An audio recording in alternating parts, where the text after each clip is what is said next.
Je suis le fondateur d'une entreprise qui s'appelle Equibio. Je suis installé dans le nord de l'Ardèche et je suis un Ardéchois pure souche et passionné par l'esprit d'entreprendre dans un domaine qui me touche, qui me tient à cœur, c'est bien s'occuper du deuxième cerveau. J'ai créé cette entreprise donc en 1988 et on était 3 au départ. Au bout de 32 ans, mais aujourd'hui c'est une belle PME de plus de 200 personnes ici à Peaugres. Donc c'est la transformation et fabrication de produits alimentaires issus de l'agriculture biologique, tout ce qui tourne autour de la graine, de la céréale, de la légumineuse.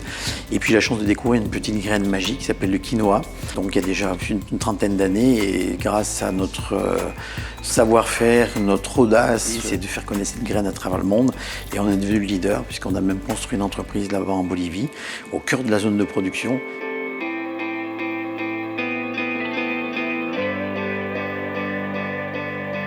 Et bien sûr, quand on construit un projet au départ, on ne sait pas où il va nous mener. C'est la découverte du monde agricole. Je suis fils d'agriculteur et plutôt je me construis comme un autodidacte. Être curieux, c'est cette passion de la rencontre des gens et la curiosité.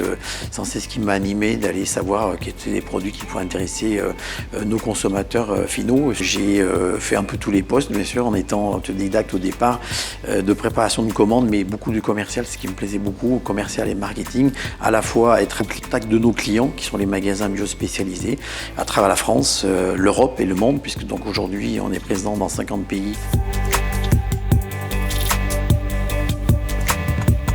La RSE, elle ne se décrète pas, hein, ça se vit dans l'entreprise et le dirigeant doit être à l'image de ça. J'ai toujours dit que la porte de mon bureau, elle était ouverte au dialogue, à l'échange avec les visions qu'on peut avoir de la vie d'entreprise. C'est la rencontre de différentes personnes qui m'ont amené des visions sur la prévention sur le lieu de travail.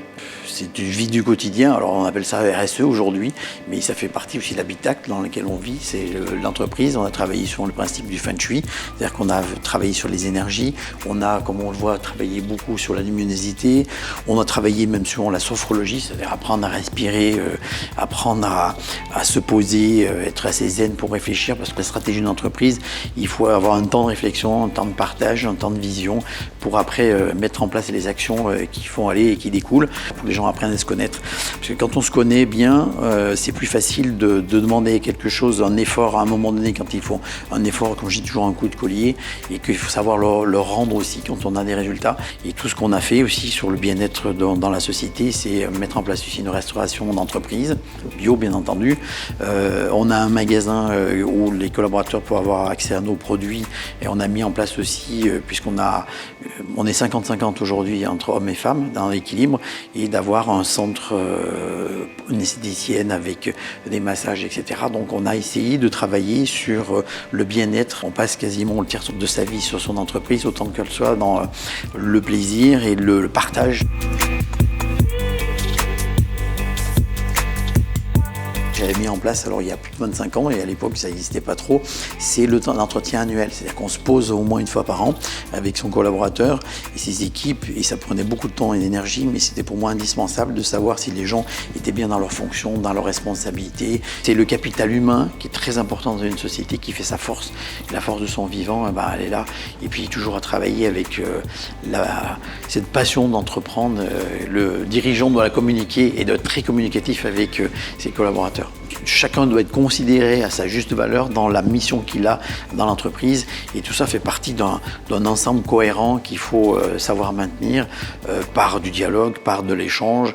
L'information, elle va vers l'extérieur, mais l'information à l'interne de l'entreprise doit être importante aussi. Quand on a des nouveaux marchés, quand on développe sur un pays, c'est tout le monde qui a amené sa contribution et qui permet d'avoir ce résultat, et que aussi les résultats soient partagés de façon assez équitable entre l'ensemble des collaborateurs. Si on veut gagner, il faut qu'il y ait de la cohésion dans l'équipe, il faut qu'on ait l'enthousiasme, il faut qu'on ait la passion et surtout l'envie. Voilà, c'est l'envie et transmettre ça dans la vision d'une entreprise. Ce que j'ai voulu aussi, c'est que l'entreprise, elle restitue à son territoire ce qu'elle a pu développer grâce à ce territoire riche, qui est ce département de l'Ardèche, mais on veut créer une fondation d'entreprise. On était la première, je crois, dans le département à créer cette fondation. C'est un moyen économiquement, ce qu'on ne donne pas au niveau impôt, on le restitue sur la région en créant un événement qui s'appelle la Bio dans les étoiles. C'est de l'information pour le grand public sur l'intérêt d'une alimentation, ce qui est capital pour la santé de l'espèce humaine. C'est justement ce qu'on fait, qu'on fabrique dans notre entreprise, mais de convaincre nos concitoyens qu'aujourd'hui la bienveillance sur son deuxième cerveau est très importante pour la santé, pour la vitalité, et que voilà, on a créé cet événement-là à la disposition du public, qui est de plus en plus large, puisque c'est la 12e année qu'on a créé cet événement, avec des intervenants de qualité qui viennent parler justement de l'intérêt d'être vigilant sur la planète, sur l'environnement, sur une alimentation saine, etc. Et qu'on soit vigilant et qu'on ait une bonne défense immunitaire.